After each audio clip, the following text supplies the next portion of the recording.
गज़ा की सूरत हाल की बात करें तो एंटोनियो गुतेरेस बार बार कह रहे हैं कि वहाँ पर हालात बहुत ख़राब हैं और वहाँ पर जंग बंदी हर सूरत होनी चाहिए। बट बुखारी साहब जो वज़ीर ख़ारिजा हैं उनका बयान सुन के इसराइल के मैं हैरान हूँ। वो ये कहते हैं कि प्रेशराइज़ किया जाए हमास को कि यरगमालियों को रिहा करे, जंग बंदी की तरफ तो वो आ ही नहीं रहे। मेरे ख्याल से हमें किसी भी इजरायली लीडर की, चाहे वो फॉरेन मिनिस्टर है, चाहे वो प्राइम मिनिस्टर नेतन्याहू है, उनके बयानों को ज़्यादा सीरियसली नहीं लेना चाहिए। वो गैर इंसानी बयान है, इंसानी रवैया नहीं है वो, ना इंसानी गुफ्तगू है वो। जो कुछ गज़ा में हो रहा है, और अब तो 4 महीने से ज़्यादा अरसा हो गया जो हो रहा है, वो सबके सामने है, सबको दिखाई दे रहा है। कितनी हज़ारों जानें जो हैं वो शहादत कबूल कर चुकी हैं। 70,000 से ज़्यादा लोग ज़ख्मी हैं, जिनमें 70% तादाद बच्चों की और ख़वातीन की है। अगर इससे भी आलमी ज़मीर नहीं जागा है तो ऐसे लगता है बेगैरती की नींद सोया हुआ है। उसको झिझोड़ने की भी कोशिश कर रहे हैं हम, लेकिन वो जैसा कहते हैं गोलियां खा के सो गया, तो वो कहीं जाग ही नहीं रहा। तो मैं आलमी ज़मीर को ज़रा थोड़ा सा कम लान तान करता हूँ, लेकिन जो हमारे अपने हैं, जिसको हम उम्मा कहते हैं, जो मेरे नज़दीक बहुत अरसे से घूमी हुई है, कहीं मिलती ही नहीं है, पता नहीं कहाँ है, तो वो उम्मा की जिम्मेदारी ज़्यादा है कि वहाँ जो पानी की बूंद बूंद को सिसक रहे हैं, उनकी जिम्मेदारी उनके ऊपर आयद होती है। This is what Islam is all about. दूसरी बात यह है कि सदके जाएं उन लोगों के कि रोज़ा रखने के लिए खाने पीने के कुछ लिए हैं, पानी के साथ रोज़े रख रहे हैं, लेकिन इस्तकबाल रमज़ान जो है, हमने कल भी उसका कल भी दिखाया हमने कि वो किस तरीके से उन्होंने मनाया है और किस तरह से उन्होंने अफ्तारी की है। ज़रा देखिए, सदके जाएं इस कौम के, सलाम करना चाहिए इस कौम को कि ये क्या लोग हैं, ये क्या मखलूक हैं जो हम देख रहे हैं टीवी स्क्रीन पर, हमारे साथी भी देख रहे होंगे।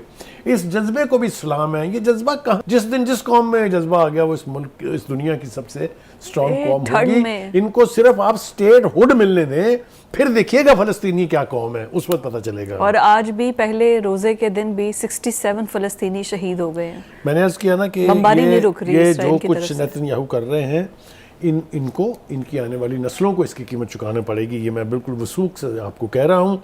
गुतेरेस जो हैं वो काफ़ी अरसे से शोर मचा रहे थे, लेकिन अब तो वो चिल्ला उठे जी कि खुदा के वास्ते गैरत करो, कुछ क्या हो रहा है वहाँ पर देखो, ऐसे ना करें। क्या इसको रोकने के लिए किसी की जिम्मेदारी नहीं है? अक़वाम मुत्तहिदा के फोरम से तो वो खुद बोल रहे हैं, जी। लेकिन वो गैरत दिला रहे हैं बाकी दुनिया की लीडरशिप को भी कि ज़रा गज़ा के लोगों की तरफ देखो और शर्म करो कुछ के वो क्या हालात है ज़मीनों पर बैठे हुए। यानी आप देखें, बारिश अगर आ जाए तो इन्होंने यहीं बैठे रहना है। लोग खैमों को तरस रहे हैं, जो कि एक दुनिया भर में हमने 40 लाख के करीब यहाँ पर अफगान मुजाहिदीन रखे, मुजाहिदीन कह रहा हूँ, अफगान रेफ्यूजीज रखे, और 40 साल तक हमने उनकी खिदमत की और अब तक कर रहे हैं। लेकिन इन लावारसों के लिए कोई वारिस बनने के लिए तैयार नहीं है। बहुत शर्मनाक बात है। अभी वो डिमांड कर रहे हैं मजीद पाबंदियां लगाए जी हमास पे। जी मैं आता हूँ, उस तरफ भी आता हूँ। देखिए, दूसरी तरफ जो है, इसराइल अपनी हठधर्मी के ऊपर कायम है और वो डंके की चोट के ऊपर पूरी दुनिया को बेवकूफ़ बना रहा है।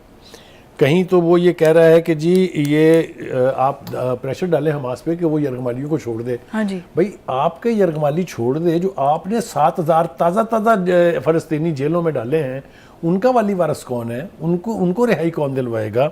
उसके बाद जनाब वो ये कह रहे हैं कि हमास पे पाबंदियां लगा दें। हाँ पाबंदियां आप पे नहीं लगनी चाहिए, जिनके हाथों के ऊपर इतना इंसानी खून है, जिसकी तादाद हजारों नहीं, सैकड़ों नहीं, हजारों में है। एनीवे, लेकिन बॉर्डर बंद है, तमाम कोई अंदर चीज आ नहीं सकती, जा नहीं सकती, इससे ज्यादा क्या पाबंदी? मैंने अर्ज किया ना कि सांस है जो आज़ादी से शायद अभी भी आ रही है फ़लस्तीन के लोगों को, वरना बाकी तो हर चीज़ का रास्ता बंद है। हाँ। और आप ये देखिए कि ये वो गज़ा की पट्टी है जिसके चारों तरफ मुसलमान हुकूमतें हैं। नाम ले के शर्म भी आती है, लेकिन उनको शर्म कब आएगी ये हम देखेंगे। अगली स्टेज के ऊपर हम बात कर रहे हैं जी कि अमेरिकन इंटेलिजेंस की एक रिपोर्ट आई है। हाँ जी जो मेरे ख्याल से काफ़ी बड़ी आई ओपनर है। हाँ जी।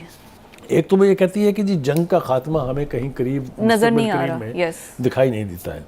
दूसरी बात यह है कि वो कहते हैं जी याहू रिजीम जो है, नेतन्याहू रिजीम, ये कायम रहने की कोशिश तो कर रही है, लेकिन इसके मुस्तकबिल के ऊपर भी बहुत सवालिया निशान है। इसलिए कि बाहर से तो छोड़िए, अंदर से, इसराइल के अंदर से उसके खिलाफ आवाज़ें जो है वो आ रही हैं। हाँ जी। और याहू हुकूमत के ऊपर उसके अपने अवाम का एतमाद जो है वो फेड आउट हो रहा है।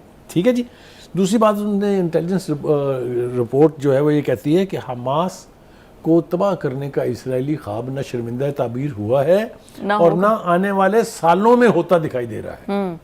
दूसरी बात उन्होंने ये भी की कि अमेरिकन इंटेलिजेंस की रिपोर्ट बता रही है सब कुछ। ये सारा कुछ हम नहीं कह रहे हैं, ये हमारी ख्वाहिशात नहीं है, यस, ये अमेरिका की इंटेलिजेंस एजेंसी की रिपोर्ट है जी। दूसरी बात उसने ये भी इंडिकेट FBI किया ये है सब कि कुछ जी बता रही अब इसराइल को ये बात भी समझ लेनी चाहिए कि ये अमेरिका जो है वो ज़्यादा देर तवज्जो मरकूज नहीं रख पाएगा इसराइल पे, उसने यूक्रेन जंग की तरफ भी देखना है, वहाँ भी जो कुछ हो रहा है वो सारी दुनिया के सामने फिर है। उसके बाद अपनी इलेक्शंस देखने हैं। इस जंग की वजह से वहाँ पे खुद बाइडन के खिलाफ बहुत ज़्यादा अगेंस्ट हेट है मेरे इस ख्याल जंग की वजह से इस सारी सूरत हाल के पेश नज़र हमें दो मुतालबात जो हैं वो अपने इस प्लेटफॉर्म से जो भी हमारी हैसियत है उसके मुताबिक उठाने चाहिए। एक तो ये कि मुस्लिम उम्मा को चाहिए कि वो ख्वाब गफलत से उठें और फ़लस्तीनियों की मदद को पहुँचें। अगर वो फैसला कर लें तो उनको दुनिया की कोई ताकत रोक नहीं सकती है, बिल्कुल ऐसे ही। इसलिए कि अगर वो पेट्रोल के ऊपर एम्बार्गो लगा दें तो दुनिया की इकॉनमी क्रम्बल कर जाएगी। 1967 में भुट्टो के आइडिया के ऊपर ये OIC ने किया था तो आपने देखा था क्या हाल हुआ था तब।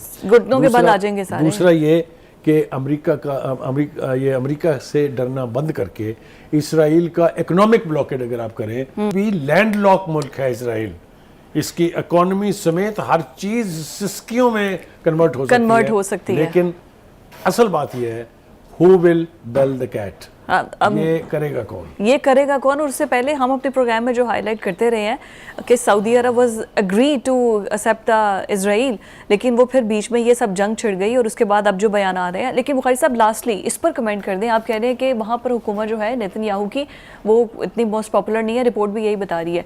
आप हमेशा कहते रहे हैं कि वहाँ पे सबका माइंडसेट ऐसा है, तो आगे नेक्स्ट लीडर भी कोई ऐसा ही होगा अगर ये चला जाता है। देखिए वहाँ वो एक ज़ायनिस्ट एंटिटी है, इसके बारे में कोई दो राय नहीं है। ज़ायनिज़्म जो है ये इसने यानी जो हॉलोकॉस्ट का ड्रामा किया था ज्यूज़ ने, उसकी भी यादें जो है भुला दी हैं। इतना जुल्म हुआ है, इतनी कत्ल गारत हुई है, इतनी यानी इंसानियत की तौहीन की गई है कि लोग हॉलोकॉस्ट को भूल गए हैं।